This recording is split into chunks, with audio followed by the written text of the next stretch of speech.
پہنچی آواز آ رہی ہے؟ حضرات علماء کرام، نوجوان ساتھیوں، اتفاق کی بات ہے کہ بجلی نہیں ہے، لیکن ہم سب اللہ کے گھر میں بیٹھے ہیں۔ تھوڑی دیر بیٹھ کے اپنے بارے میں فکر کر لینا، یہ بہت بڑی سعادت کی بات ہے۔ آپ کو آج یہاں دعوت دی گئی ہے، کچھ دین کی بات اور ہماری اور آپ کی اپنی بات ہے۔ ایک تو ہے کہ آج میں غیر متعلق بات کریں، لیکن بات جو ہو رہی ہے وہ ہماری اور آپ کی ہو رہی ہے، آج کے ضرورت کی ہو رہی ہے، مستقبل کے ضرورت کی ہو رہی ہے۔ دیکھیے، اتنی بنیادی بات ہر مسلمان جانتا ہے کہ ہمارے نبی صلی اللہ علیہ وسلم مکہ مکرمہ میں پیدا ہوئے اور اسلام وہیں سے آپ نے ہجرت فرمائی، پھر 8 سال کے بعد دوبارہ آپ مکے میں فاتح بن کر کے داخل ہوئے۔ جب آپ مکہ شریف سے ہجرت کے سفر میں نکلے تھے تو آپ کے اور آپ کے ساتھ سیدنا ابوبکر صدیق رضی اللہ تعالیٰ عنہ، یعنی ایک نبی اور ایک خادم تھے اور ایک راستہ بتانے والے۔ یہ جو راستہ بتانے والے تھے وہ مسلمان نہیں تھے، تو گویا 4 میں ایک امتی، ایک نبی، ایک خاتم اور ایک گائیڈ مسلمان نہیں۔ آپ 1 ہفتے سے زیادہ سفر کر کے قبا پہنچے، مدینے کے قریب، وہاں چند دن قیام کیا، ایک مسجد بنایا، پھر مدینہ شریف تشریف لے آیا۔ وہاں کچھ مسلمان آپ کو ملے جو آپ کے تشریف لانے سے پہلے مسلمان ہو گئے تھے اور حج کے موقع پہ آپ سے جا کر بیعت بھی کر کے آئے، لیکن پوری تعداد سینکڑوں کے حساب سے، ہزاروں کے حساب سے نہیں ہے۔ ہم میں بہت سارے لوگ جس کو اسلام کی بنیادی تعلیم نہیں معلوم ہے اور جس کو اپنے نبی کی سیرت بھی نہیں معلوم ہے، جن کو صحابہ کی ابتدائی حالت بھی نہیں معلوم ہے، جن کو اسلام کے داعی، مبلغین، اولیاء اللہ کے بارے میں معلومات نہیں ہے، وہ بہت جلدی بزدلی کا، غلط فہمی کا، پریشانی کا شکار ہوتا ہے۔ جیسے اس دور کے بارے میں کہا جاتا ہے کہ بڑی تکلیف ہے مسلمانوں کو، بہت تکلیف ہے مسلمانوں کو، لیکن یہ کوئی نہیں کہتا کہ ہم گناہ کرنے کا دور کر کے دیکھتے ہیں، ناپنے میں کمی، تولنے میں کمی، وعدہ خلاف نہیں کرنا، وعدہ کر کے نہ دینا، قرض دے کر کے نہ دینا، ایک بڑی فہرست ہے ہمارے غلطیوں کی۔ ایک بات نہیں کرتے ہوئے مسلمانوں کا حالات اور آدمی ہر چیز سے اللہ جانتا ہے، لیکن آپ جب پلٹ کر کے دیکھیں گے تو کبھی بھی حالات سے مسلمان بچا ہوا نہیں۔ جب نبی کریم صلی اللہ علیہ وسلم نے دین کی دعوت شروع کیا، کلمے کی تبلیغ، تو حالات تھے، اتنے سخت حالات تھے کہ آپ کا سوشل بائیکاٹ کر دیا گیا، لیکن آپ کا اخلاق اتنا عالی تھا کہ اس بائیکاٹ میں آپ کے ساتھ آپ کے خاندان کے نان مسلم بھی شریک ہیں۔ جی، عبد مناف کے 4 بیٹے تھے، ہاشم، عبد المطلب اور عبد شمس اور نوفل۔ عبد شمس اور نوفل کے خاندان والے شریک نہیں تھے، لیکن بنو ہاشم شریک تھے۔ عبد المطلب کے خاندان والے حالانکہ سب مسلمان نہیں تھے، ابو طالب تو سردار تھے، سردار کا سوشل بائیکاٹ کر دیا گیا۔ اندازہ لگائیے، نہ ان سے کوئی رشتہ ہوگا، نہ ان سے کوئی بیچے گا، نہ ان سے کوئی خریدے گا۔ جو حاجی آتے تھے، جو عمرہ کرنے والے اس زمانے میں، خانہ کعبہ کی زیارت کرنے والے تاجر جو آتے تھے، کیونکہ مکہ شہر تھا، اس کو ام القریٰ کہا گیا، اس زمانے میں مرکز تھا، تو ان کے لیے بھی اس بائیکاٹ والے لوگوں کو خریدنا بیچنا منع، تو کتنے سخت حالات۔ پھر جب آپ مکہ مکرمہ چھوڑ کر کے نکلے تو ایک نبی اور ایک امت، پھر جب آپ وہاں چلے گئے، ابھی 1 سال بھی ڈھنگ سے نہیں گزرا تھا کہ کہ پورے مکے کے لوگوں نے یلغار شروع کر دیا. بدر میں آپ کل ملا کر کے دیکھتے 313 اور ان کی طرف سے 1000 اندازہ لگا. اور پھر ایک سال نہیں گزرا کہ احد کے میدان میں آپ غور کریں. اور پھر ایک سال گزرا تو غزوہ احزاب کا پوری اس وقت کی پوری دنیا کو مدینے پر اکٹھا کر دیا گیا تھا. آپ نے خندق اسی میں سوچا تھا اسی موقع پر. پھر ذرا حالات سازگار ہوئے اور آپ عمرہ کرنے کے لیے تشریف لائے تو آپ کو جانے نہیں دیا گیا اور کہا گیا کہ اگلے سال صلح جو ہوئی آپ کو صلح نامہ پڑھیں گے تو ایسا لگے گا کہ بہت دب پہ صلح ہوئی. ہمیشہ جو نظر آ رہا ہے وہ حقیقت نہیں. ہم ایمان بالغیب رکھتے ہیں. ہماری صحت قرآن نے بیان کیا الف لام میم ذالک الکتاب لا ریب فیہ. اس کے بعد یہ کیا ہے کہ والذین یؤمنون بالغیب. پھر دیکھی باتوں پر وہاں صحابہ یہ دیکھ رہے ہیں کہ صلح دب کے ہو رہی ہے لیکن قرآن کی آیتیں نازل ہو رہی ہیں سورہ فتح انا فتحنا لک فتحا مبینا. ان کی سب بات مان رہے ہیں اللہ کے رسول صلی اللہ علیہ وسلم. اور ایگریمنٹ میں جو دو طرفہ دستاویز کی جاتی ہے آج بھی وہی طریقہ ہے. دنیا کا بہترین دستاویز ہے صلح حدیبیہ. تو وہاں محمد رسول اللہ لکھنے نہیں دے رہے, محمد بن عبداللہ لکھوا رہے ہیں. اور اتنی سخت شرطیں ہیں کہ اگر آپ کا کوئی آدمی مرتد ہوا تو واپس کرنا ہوگا, ہمارا کوئی مسلمان ہوا تو ہم نہیں جانے گے. ایک ایک شخص اس کے عجیب و غریب آپ نے سب مان لیا. پھر ایک سال کے بعد جب عمرہ کرنے آئے تو یہ کہا گیا کہ آپ ہتھیار لے کر کے نہیں آئیں گے اور 3 دن کے اندر مکہ شریف خالی کر دیں گے. اونٹ کی پیٹھ کا سفر, گھوڑے کی پیٹھ کا سفر, مکے اور مدینے کی مسافت 650 کلومیٹر ہے. 650 کلومیٹر کے تھکے ہارے لوگ آئیں گے, خانہ کعبہ کا طواف کریں گے, صحیح کریں گے, 3 دن کے اندر خالی کر دیں گے. یعنی آپ یہاں آرام کی رہ کر کے نہیں کر سکتے. آپ کو سفر کا اتفاق ہوگا, آپ اندازہ لگا سکتے ہیں. اتنی مشقت بڑا سفر اور 3 دن میں خالی. تو ہم جب اپنے آپ کو پڑھتے ہیں, اسلام کو سمجھنے کی کوشش کرتے ہیں تو پتہ چلتا ہے کہ ہمیشہ اسلام اور مسلمانوں پر حالات رہے. ان حالات سے ہم زیادہ متاثر اس لیے ہوتے ہیں کہ ہم کو پہلے کے حالات کا علم نہیں. تو جو ہم پر حالات آتے ہیں ہم سمجھتے ہیں بہت بڑے حالات. ابھی غزہ پر حالات آئے ہیں, اللہ ان کی مدد فرمائے. اب تک 60,000 لوگ شہید ہوئے. لیکن آپ کبھی پیچھے پلٹ کر کے دیکھیں, جب سلطان صلاح الدین ایوبی نے بیت المقدس کو فتح کیا, اس کے 90 سال پہلے جب عیسائیوں نے مسلمانوں سے بیت المقدس کو چھین لیا تھا تو 90,000 مسلمانوں کا وہاں کی گلیوں میں قتل کیا اور ایک زندہ مسلمان کو وہاں نہیں چھوڑا. چنانچہ جب صلاح الدین ایوبی فاتح بن کر کے داخل ہو گئے تو بیت المقدس کا گورنر حاضر خدمت ہوا اور اس نے کہا میرے لیے کیا حکم ہے, کیونکہ اس کو امید نہیں تھی مجھ سے اچھا معاملہ کیا. تو صلاح الدین ایوبی نے کہا کہ تم ہم سے کیا چاہتے ہو؟ اس نے کہا ہم چاہتے ہیں کہ آپ معاف کر کے فرمایا جاؤ تم کو معاف کرو. وہ سمجھ رہا تھا کہ میری جان بچ لیں گے تو بہت بڑی بات ہوگی. خاموش رہا, فرمایا تم کو معاف کیا, تمہارے خاندان والوں کو بھی معاف کیا, تمہاری فوج کو, تمہارے جانوروں کو, تمہارے ہتھیاروں کو, تمہارے مذہب والوں کو, یہاں رہنا چاہو سکون سے رہو, جانا چاہو تو بھائی سے جا سکتے ہو, جہاں جانا چاہتے ہو وہاں تک تم کو ہم سیکورٹی لے کر کے پہنچائیں. جب وہ بول پڑا کہ لیکن جب ہم لوگوں نے اس شہر پر قبضہ کیا تھا تو ہم نے ایک مسلمان کو زندہ دیکھا, خون پانی کی طرح بہا تھا. لیکن عجیب اللہ کا کرشمہ ہے, صلاح الدین ایوبی جب داخل ہوا بیت المقدس میں تو اپنے ساتھ بڑے بڑے ڈرم میں عرق گلاب لے گئے, گلاب کا پانی. اور نور الدین زنگی کے زمانے کا ایک بنا ہوا ممبر بھی ساتھ رکھا. اتنا اس کا یقین تھا کہ ایک نہ ایک دن یہ فتح ہوگا, کیونکہ وہ گھر تو اس امت مسلمہ کی تولیت میں رکھے گا. یہ تورات, زبور, انجیل, قرآن سب کا فیصلہ ہے کہ اس زمین کے وارث امت محمد سب کا فیصلہ ہے. یہ یہودی بھی جانتے ہیں جو آج ہم کو معلوم ہے, لیکن ان کو یہ بھی معلوم ہے کہ وہی مسلمان اس کے وارث ہوں گے جو صحابہ کے طریقے والے ہوں گے.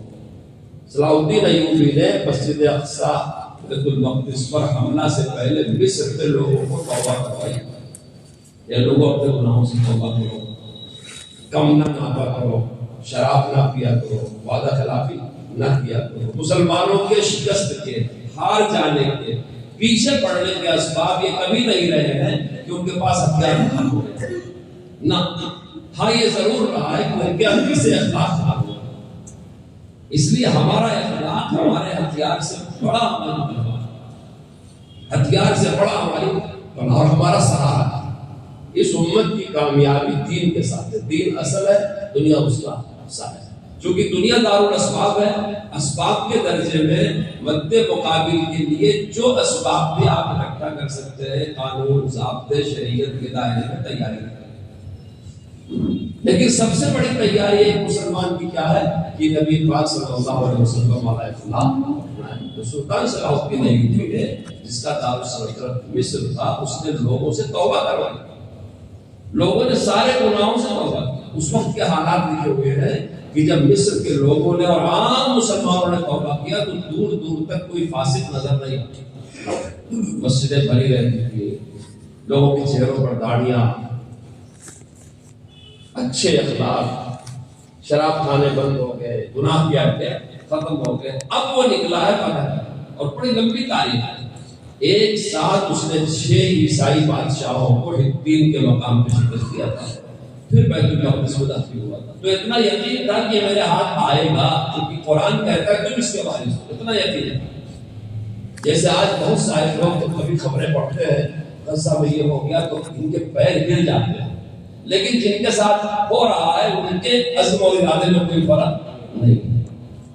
جی کسی نے بہت اچھی بات کہی ہے کہ غزہ والوں نے پوری امت کا جنازہ پڑھ دیا، ان کا جنازہ پڑھنے کی ضرورت نہیں ہے۔ ایک صاحب نے کہا تھا کہ صاحب شہید ہے، چلو شہیدوں کا جنازہ یہاں پڑھیں گے، تو کسی نے اس وقت جواب دیا تھا کہ وہ شہید نہیں، شہید زندہ ہوتا ہے، مردہ ہم لوگ، کہ وہاں خون کے فوارے اڑ رہے ہیں لیکن ہمارے حالات میں تبدیلی نہیں آئی۔ آج بھی شادیوں میں ویسے ہی اسراف ہوتا ہے، آج بھی بھائی بھائی کا ویسے ہی جھگڑا ہوتا ہے، آج بھی ویسے ہی آج بھی ہمارے دل میں یتیم، غریب، بیوہ، بے سہارا، مظلوم کی محبت جوش نہیں پائی۔ ہم غزہ کے یتیموں کو نہیں گود لے سکتے لیکن ہمارے سماج کے یتیموں کے ساتھ تو اچھا برتاؤ کر سکتے ہیں۔ نبی پاک نے پوری امت کو ایک جسم جیسا فرمایا کہ ساری امت ایک جسم جیسی، اگر میرے اندر ایمان ہے تو محسوس کروں گا کہ غزہ کا درد میرے جسم میں ہو رہا ہے، کیونکہ میرا ایک حصہ ہے وہاں۔ مشرق سے مغرب تک کلمہ پڑھنے والے جو نبی پاک کے امتی ہیں وہ ایک جسم کے مانند ہیں، کچھ بھی ہو جائے لیکن ایک امتی دوسرے امتی کا بدخواہ نہیں ہونے۔ آج ہمارا حال ہے، ہم چھوٹی چھوٹی باتوں کی وجہ سے ایک دوسرے کے دشمن ہو گئے، مخالفتیں کرتے ہیں، جبکہ ہمارے نبی کا فرمان ہے کلمہ پڑھنے والا ہر بھائی دنیا کے کسی ڈکشنری میں امت لفظ کا بدل نہیں ملتا نا۔ آج بھی دنیا کہہ رہی ہے کہ پوری دنیا آنگن ہو گئی ہے، پوری دنیا ایک فیملی ہو گئی ہے، آپ دیکھو برادر ہوڈ سب بھائی بھائی، لیکن نبی پاک نے کیا فرمایا؟ کلمہ پڑھ لینے کے بعد وہ میرا امتی ہو گیا، اور امت کا جسد واحد ایک بدن جیسے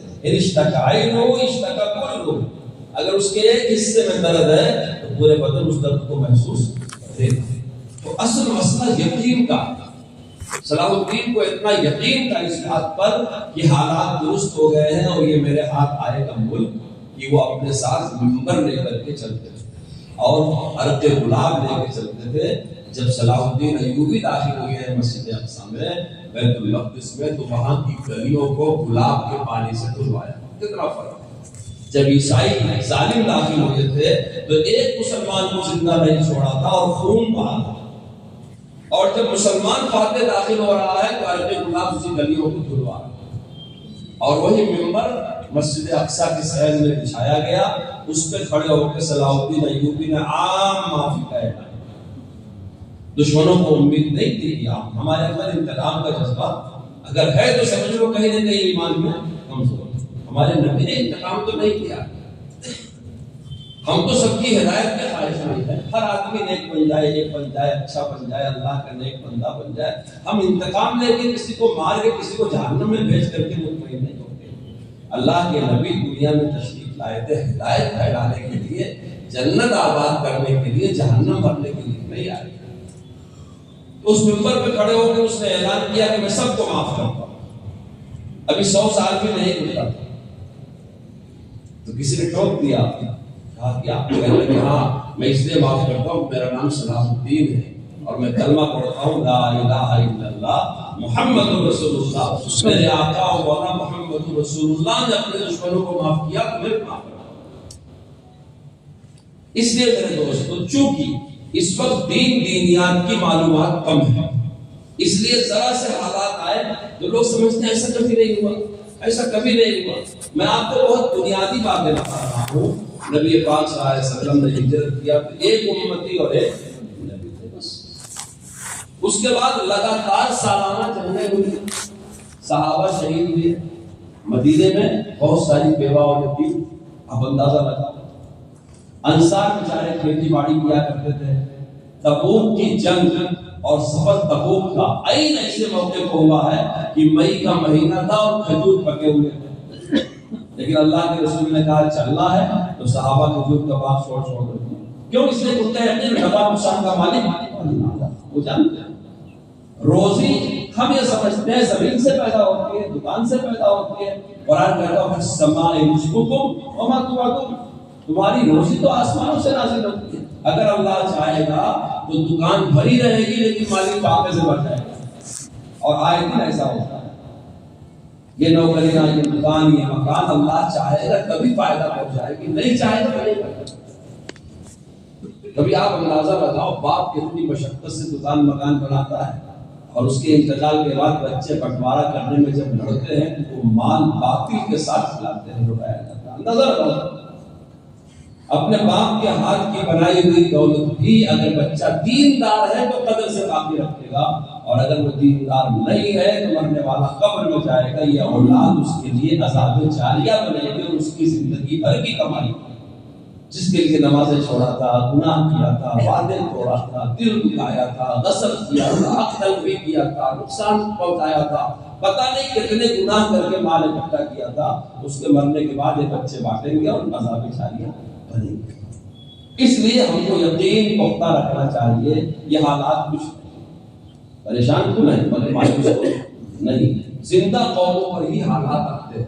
جب کوئی آدمی مر جاتا ہے تو ڈاکٹر اس کے بارے میں یہ نہیں کہتا کہ اس کو نزلہ ہو گیا ہے، اس کا شوگر ڈاؤن ہو گیا ہے، اس کا بلڈ پریشر بڑھ گیا ہے. کوئی کہتا ہے مر گیا تو مر گیا. تو بیماریاں زندگی کی علامت، موت کی علامت نہیں. تو حالات زندہ قوموں کی پہچان ہے اور یہ قرآن کی آیت ہے. قرآن کہتا ہے ہم تم کو آزمائیں گے. ایمان والوں سے قرآن کہتا ہے ہم تم کو آزمائیں گے. وَلَنَبْلُوَنَّكُمْ بِشَيْءٍ مِّنَ الْخَوْفِ وَالْجُوعِ وَنَقْصٍ مِّنَ الْأَمْوَالِ وَأَنفُسِ وَالثَّمَرَاتِ وَبَشِّرِ الصَّابِرِينَ الَّذِينَ إِذَا أَصَابَتْهُمْ مُصِيبَةٌ قَالُوا إِنَّا لِلَّهِ وَإِنَّا إِلَيْهِ رَاجِعُونَ. اس لیے ہماری کامیابی ہمارا غلبہ اللہ کے دین کے ساتھ. ہمارا سب سے مضبوط ہتھیار ہمارا اخلاق ہے، ہمارا قلعہ ہے. ہم کو گناہوں سے توبہ کرنا چاہیے اور زیادہ سے زیادہ اپنے بزرگوں کے حالات کو پڑھنا چاہیے، اللہ والوں کی صحبت میں بیٹھنا چاہیے. سب سے زیادہ اسلام پوری دنیا میں آپ دیکھ، سب سے زیادہ اسلام پوری دنیا میں، جس کی شروعات ایک نبی ایک امتی سے تھی، لیکن کہاں سے کہاں تک پھیلا. آپ لوگ تو ساحل سمندر کے رہنے والے ہیں، علماء جانتے ہیں یہاں کی تاریخ. یہاں اسلام پہلے ہی صدی میں آ گیا، کیونکہ تجارت کے تعلقات ملبار کے ساحل کے، ان ساحلوں کے صدیوں پرانے ہیں. یہاں ایسے خاندان آئے تھے اور یہاں کے ساحل پر کوکن وغیرہ، یہاں سے لے کے بمبئی، کوکن بھٹکل وغیرہ تک تاریخ میں لکھا ہے 6 صحابہ کے مزارات میں ان کا آنا بھی ساحل. یہی حال کیرلا کے علاقے میں ساحل کا ہے، ملبار کے، وہاں بھی تابعین کا آنا ساحل ہے. کیرلا کے بادشاہ چیرمال پریمان نے شق قمر کا معجزہ دیکھا تھا کہ چاند جو ٹکڑے ہوا اور مل گیا. اس کے بعد وہ رسول پاک کی ملاقات کے لیے چلا گیا اور اپنا ملک اپنے بھانجے کو لے کے چلا گیا. واپس آتے ہوئے عمان میں اس کا انتقال ہوا. اس بادشاہ کی مزار عمان میں، اس نے ایمان قبول کیا. اس کے بھانجے کے زمانے میں تابعین یہاں آئے تو اس بھانجے نے مسجد بنائی کاسرگوڑ میں، اور اس سے پہلے جامع مسجد چیرمان کے نام سے بنی ہوئی. لکھا ہوا ہے یہ صحابہ اور تابعین کی جگہ ادب سے، یعنی پہلی صدی میں. ابھی 100 سال رسول پاک کو دنیا میں تشریف لا کے اور ہجرت کر کے نہیں پورے ہوئے ہیں کہ ہندوستان میں مسجد بنی. لکڑی کا کیا مسجد، بہت عالیشان مسجد بنی ہوئی ہے، لکڑی کی ہے، نماز ہوتی ہے، ابھی بھی زندہ ہے، اس پر بڑا احترام کرتے ہیں لوگ، اس کا ہر زمانے میں اس کا احترام کیا گیا. لیکن عام لوگوں میں اسلام پھیلا اسلام کے 600 سال کے بعد، جب اس ملک میں تشریف لائے خواجہ معین الدین چشتی اجمیری رحمۃ اللہ علیہ. اللہ کو منظور تھا، ان میں اتنی تاثیر تھی، ان کی اذان جو سنتا مسلمان ہو جاتا، ان کی نماز جو دیکھ لیتا مسلمان. عجیب تھی، اللہ کو پسند تھا کہ ہاں اسلام پھیلے.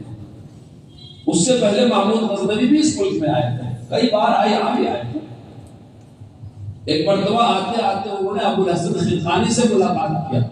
یہ بہت بڑے بزرگ تھے افغانستان کے علاقے کے. تو ابو الحسن خلقانی سے ملے تو اللہ والوں کو سکے پیش کیا، سونے کے بادشاہ تھے. تو انہوں نے اس کے جواب میں سوکھی روٹی کے ٹکڑے پیش کیا، کہا میرے سامنے کھاؤ. اب سوال ہے سوکھی روٹی کس سے کھائی جاتی ہے؟ نہیں کھا سکتے. تو انہوں نے فرمایا جیسے یہ سوکھی روٹی تو نہیں کھا پا رہا، یہ سکے میرے بس کے نہیں، میری روٹی واپس کرتے آپ کا سکہ لے کر دے جاؤ. آیا کیوں نہیں یہ بتائیں.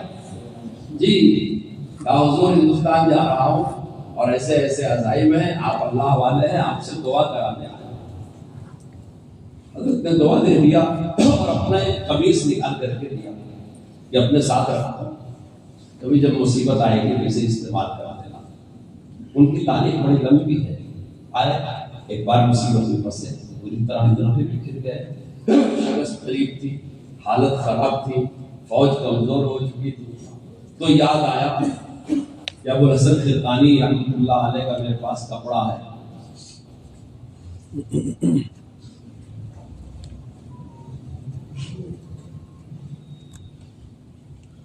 اسے مصلی بنا کر کے اس پر 2 رکعت قضاء حاجت پڑھی اور اللہ سے دعا کیا کہ اللہ جنگ کو غالب کر دے. اور جنگ جیت گئے، فاتح بن کے جو واپس گئے تو پھر اللہ والے سے ملنے گئے.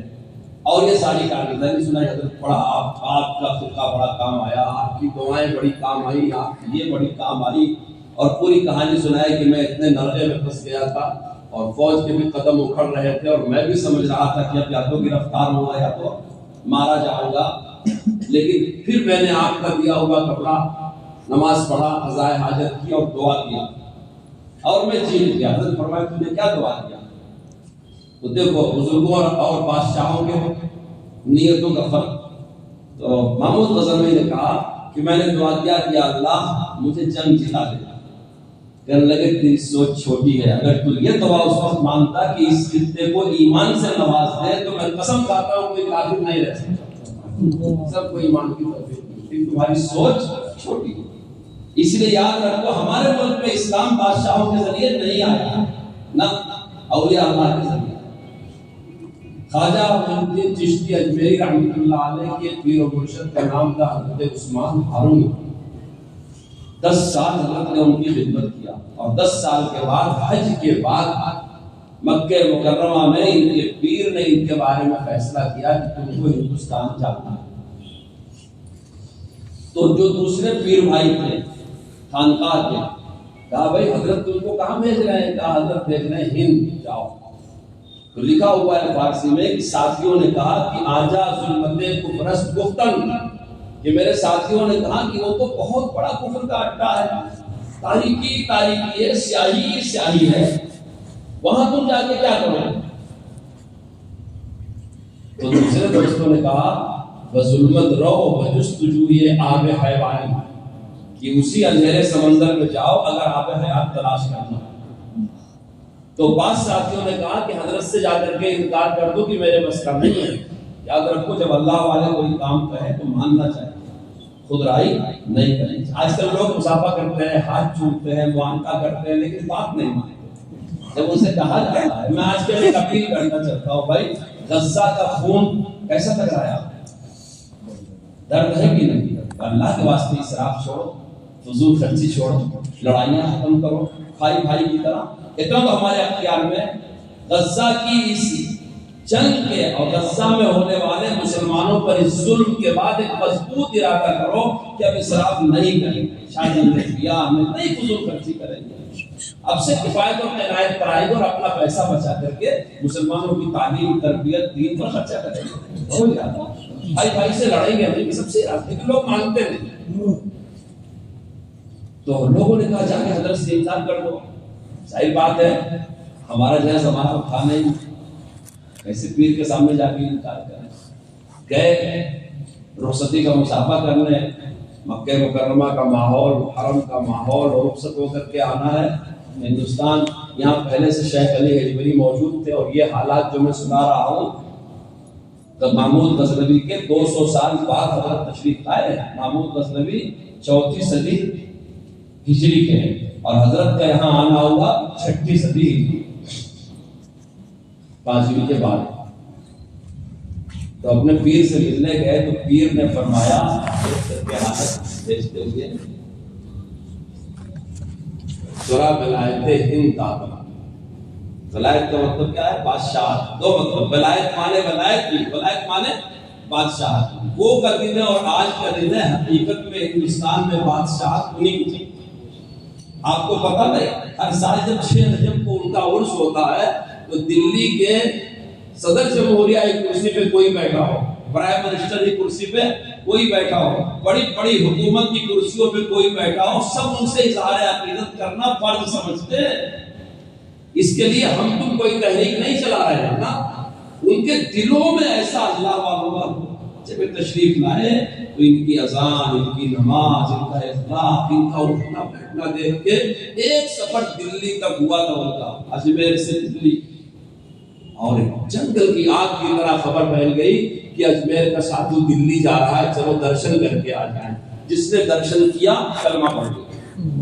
آج بہت سارے لوگ چلا رہے ہیں کہ بھائی دعوت اسلامی کی یہ کمیٹی ہے، فلاں کی یہ کمیٹی ہے، ہم غیر مسلموں میں اسلام کی تبلیغ کرتے ہیں۔ یاد رکھو کوئی کسی کو مسلمان بناتا نہیں، جو دل سے اللہ کے ایک ہونے کا اور محمد رسول اللہ کے نبی پاک ہونے کا یقین کر لے وہ خود مسلمان ہوگا، ورنہ کسی کے بس کا کسی کا دل پھیرنا نہیں ہے۔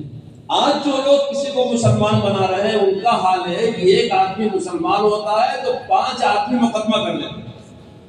ہو رہا ہے کہ نہیں ہو رہا؟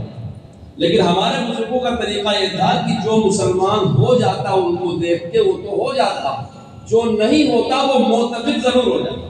کتنا فرق ہے؟ تو خاندان کا ایک آدمی درشن کرنے آیا، کلمہ پڑھ کے مسلمان ہو گیا، لیکن 5 بھائی مسلمان نہیں ہوئے تو وہ ان کے معتقد ضرور۔ یہ ہے صحیح اسلام کی ہندوستان میں تصویر۔ کوئی برادری، کوئی قوم، کوئی قصہ، کوئی علاقہ ہندوستان میں ایسا نہیں بچا ہے جہاں ان ولیوں کے ذریعے سے اسلام کی روشنی نہ ہو۔ 2 طبقے نے اسلام پھیلایا ہمارے لوگ۔ نمبر 1 اولیاء اللہ کی جماعت، نمبر 2 تاجروں کی جماعت۔ تاجروں نے بازار میں بیٹھ کے رسول اللہ کا معاملہ برتا، جھکتا ہوا تولنا، وعدہ خلافی نہ کرنا، وعدے پر پورا کرنا، سامنے والے کی ہمدردی کرنا، دھوکہ نہ دینا، یہ اخلاق پیش کیا، بازاروں میں چھا گیا۔ اولیاء اللہ نے رسول اللہ صلی اللہ علیہ وسلم کا اخلاق پیش کیا، کھلانے میں، پلانے میں، ملنے میں، جلنے میں چھوا چھات نہیں کیا، اونچ نیچ کا فرق نہیں کیا، اپنے پرائے کا فرق نہیں کیا، سب کی خیر خواہی کیا، سب سے ہمدردی کیا، سب کے ساتھ پیارا اخلاق برتا۔ دنیا غلام ہوگی اور اسلام پھیل گیا۔ اس لیے میرے دوستو اب جو مسلمان یہاں ہیں ان کا ایمان کسی نہ کسی تاجر، کسی نہ کسی ولی کے نام ہے امان۔ میں تو کبھی سوچتا ہوں تو میرے رونگٹے کھڑے ہو جاتے ہیں کہ آج اگر ہم کہیں بھی ایک سجدہ کرتے ہیں، کہیں بھی ایک کلمہ پڑھتے ہیں، کہیں بھی اللہ کا نام بلند کرتے ہیں تو ان لوگوں کا حصہ ضرور لگتا ہے جو ذریعہ بنے ہمارے مسلمان۔ اب ہم کو چاہیے کہ ایمانداری کے ساتھ معاملہ کریں اور اچھا اخلاق برتیں اور حالات سے بالکل نہ گھبرائیں، گناہوں سے توبہ کریں۔ ہماری کامیابی اللہ نے دین میں رکھی ہے، دین اصل ہے، دنیا سایہ۔ آپ پوری زندگی سائے کو قید کرنا چاہو نہیں قید کر سکتے۔ جب ہمارا دین صحیح ہو جائے گا دنیا اس کے تابع ہے، خود بخود صحیح ہو جائے گی. اور اگر ہم دین کو چھوڑ کر کے دنیا کے پیچھے پڑیں گے تو دین بھی برباد ہوگا اور دنیا بھی ہاتھ نہیں آئے گی. حالات یہ اونچ نیچ قیامت تک لگے ہی رہیں گے. منظر کبھی ایسا نہیں ہوا ہے کہ پوری دنیا جنت ہو جائے گی، کبھی ایسا نہیں. آپ تو باہر کی تکلیف سوچتے ہیں، فلاں سرکار نے کر دیا، فلاں نے کر دیا، بلڈوزر چلا دیا. میں کبھی کبھی گھروں کے اندر کے حالات جھانک کر کے دیکھتا ہوں کہ کتنی اولاد ہے جو اپنے ماں باپ کو خون کے آنسو لگاتے ہے کہ نہیں. سورہ تغابن میں اخیر کی جو آیتیں ہیں اس میں اللہ ہی فرماتا ہے ان من ازواجکم واولادکم عدوا لکم. جب میں نے پڑھنے کے زمانے میں میرے سمجھ میں نہیں آئی اس کی تفسیر نہ کہ بیویاں اور بچے کیسے دشمن ہوں گے، لیکن جب پڑھ کے نکلا اور لوگوں سے تعلقات ہوئے اور ماں باپ نے رو کے اپنی اولاد کا ظلم سنانا شروع کیا، بیویوں کی تکلیف تک پتہ چلا کہ قرآن سچا ہے. آپ باہر کی دشمنیاں دیکھتے ہیں، آپ کے گھروں کے اندر آپ کے بدخواہ دشمن موجود ہیں، لیکن سب سے بچنے کی ایک پناہ کی جگہ ہے رسول اللہ کی سنت پر. ان کی محبت دل میں بسا لو، ان کو اپنا وہی ایک رشتہ ہے جو یہاں بھی کام آئے گا وہاں بھی کام آئے گا. باقی کسی رشتے پر بھروسہ نہیں، نہ حاکم اور محکوم کے رشتے پر، نہ دوست احباب کے رشتے پر، نہ گھر خاندان کے رشتے پر. ایک نسبت ہے نبی پاک صلی اللہ علیہ وسلم کی جو یہاں بھی بچائے گی قیامت میں بھی بچائے گی اور نجات دلائے گی. ان سے کبھی بگاڑ نہیں ہوگا، یعنی کبھی بھی اپنے ارادے سے اپنے عمل سے گناہ کی چراغ نہیں کرنی چاہیے. علامہ اقبال کا ایک شعر ہے، بہت سے اللہ والے کہتے ہیں کہ اس کی شعر پر مغفرت ہو سکتی ہے. فارسی میں شعر ہے، اس کا مطلب ہے کہ وہ اللہ سے دعا کر رہے ہیں کہ اللہ تو غنی ہے، ہمارے نماز روزوں کا محتاج نہیں، تو غنی از ہر دو عالم من فقیر. روز محشر عذر ہے من پذیر، مجھ سے جو گناہ ہوا کسی وجہ سے ہوا، غلطی سے ہوا ہے، میری توبہ قبول کر.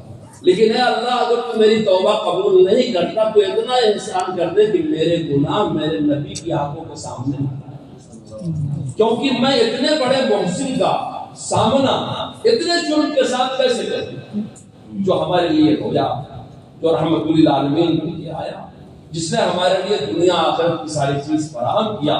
میں اس کی وفا اور اپنی غداری لے کے اس کے سامنے کیسے کھڑا ہوں گا؟ اللہ تیرا احسان ہوگا کہ تو میرے گناہوں کو ان کی نظروں سے چھپا. اس لیے ہمیشہ سوچو وہ ایک صورت پاک ہے جو قبر میں نظر آئے، وہی ایک صورت پاک ہے جو حشر میں نظر آئے، وہی ایک صورت پاک ہے جو میزان پر نظر، وہی ایک صورت پاک ہے جو جنت میں ساتھ رہے گی. تم اسی کا کلمہ پڑھتے ہو، اسی کی غلامی پہ جیو اور اسی کی غلامی پر مرو. اسی میں دنیا آخرت کی کامیابی. حالات کتنے بھی سخت ہو، اگر ہاتھ میں دامن رہا محمد رسول اللہ کا تو مسلمان ہی کامیاب ہو گئے. اللہ ہم کو تم کو توفیق عطا فرمائے. میرے کہنے سننے میں کمی کوتاہی گستاخی بے ادبی اللہ پاک معاف فرمائے، ہم سب کی اصلاح فرمائے. آمین. وآخر دعوانا الحمدللہ رب العالمین. بہت شکریہ امام صاحب کا، مسجد کی کمیٹی کا، جمعیت کا، جماعت کے احباب کا، محلے والوں کا کہ آپ حضرات نے وقت نکالا اور تھوڑی سی دین کی فکروں میں شریک ہوئے. اللہ تعالیٰ اس سلسلہ آئندہ بھی جاری رکھے.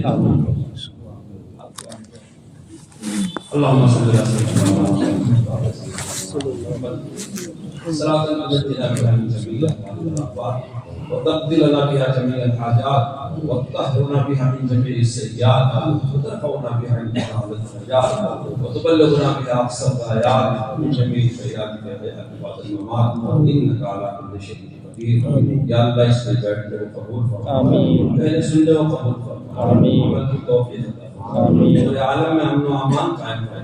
حالات کو درست فرما. یا اللہ انسانوں کو اپنا مطیع فرما بردار. آمین. یا اللہ اس امت کو جہاں جس طرح کی ضرورت ہے تو نصرت فرما. آمین. یا استحقاق نصرت فرما. یا اللہ ہم سب کی طرف سے توبہ کرتے ہیں، استغفار کرتے ہیں، گناہوں کی معافی چاہتے ہیں. یا اللہ تیرا کرم تیرا رحم بہت وسیع ہے کہ ایک ایک مسلمان کے خطا قصور کو معاف فرما کے اپنا چہیتا بنا لے، اپنے نبی کو وفادار امتی بنا لے. یا اللہ ہمارے جو بڑے برے دنیا سے چلے گئے ان کی مغفرت فرما دے، ان کی قبروں کو نور سے بھر دے. یا اللہ جو ہمارے بڑے زندہ ہیں ان کو صحت اور سلامتی کے ساتھ باقی رکھ، ان کی قدر کرنے کی توفیق عطا فرما، ان کی خدمت کرنے کی توفیق عطا فرما. یا اللہ ہم میں جو لوگ جس طرح کی روحانی اور جسمانی بیماری میں مبتلا ہے ان کو شفا کاملہ عطا فرما۔ یا اللہ ٹونے سے ٹٹکے سے جادو سے سحر سے آسیب سے ہم سب کی حفاظت فرما، پڑوسیوں کے شر سے ہم سب کی حفاظت فرما، خسارے سے ہماری حفاظت فرما، دین دنیا کے ہر نقصان سے پوری امت کی حفاظت فرما۔ یا اللہ ہمارے جوان بچے اور بچیوں کی حفاظت فرما، ان کو حیا عطا فرما، عفت عطا فرما، پاک دامنی عطا فرما، دین پر ثابت قدمی عطا فرما۔ یا اللہ جب تک ہم اس دنیا میں زندہ رہے اپنے دین پر مضبوطی سے عمل کرنے کی توفیق عطا فرما، دین پر عمل کے لیے جو رکاوٹیں ہیں اسے اپنے فضل و کرم سے دور فرما۔ جب ہمارا آخری وقت ہو تو کلمے اور ایمان کی موت عطا فرما، قبر حشر کی منزلیں آسان فرما، ہم سب کو بلا حساب کتاب کے جنت کا داخلہ نصیب فرما، جنت میں اپنا دیدار عطا فرما، جنت میں پیارے نبی محمد رسول اللہ صلی اللہ علیہ وسلم۔ یا اللہ ہماری ساری دعاؤں کو جو ہم نے پہلے کیا اب کر رہے ہیں آئندہ کریں گے یا حاضرین کے دل کی جو جائز مرادیں ہیں، یا اللہ ساری دعاؤں کو محض اپنے فضل و کرم سے پیارے آقا محمد رسول اللہ کے وسیلے اور واسطے سے قبول و منظور فرما۔ سبحان ربک رب العزت عما یصفون وسلام علی المرسلین۔